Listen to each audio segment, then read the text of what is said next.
সেটি পড়ে এসেছে। এর বাইরে কি আপনাদের মধ্যে আর কোনো কথা হয়েছে, আর কোনো বিষয়ে কোনো চিন্তা ভাবনা সমঝোতা কিছু হয়েছে?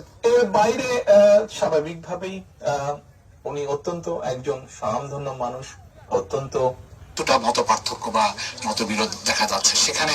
যেমন এক ব্যক্তি প্রধানমন্ত্রী, সংসদ নেতা, দলের প্রধান থাকতে পারবেন না, এরকম একটা প্রস্তাব এসে যেখানে বিএনপি নোট অফ ডিসেন্ট দিয়েছে।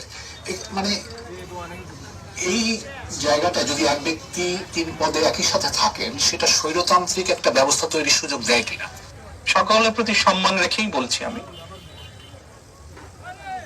এই যে সংস্কার, বাংলাদেশের রাষ্ট্র মেরামতের ক্ষেত্রে বিভিন্ন বিষয়ে সংস্কার আমরা বিএনপি বলেছিলাম, এখন হয়তো অনেকে সংস্কারের কথা বলছেন, সেদিন কিন্তু সংস্কারের সও তারা বলেননি।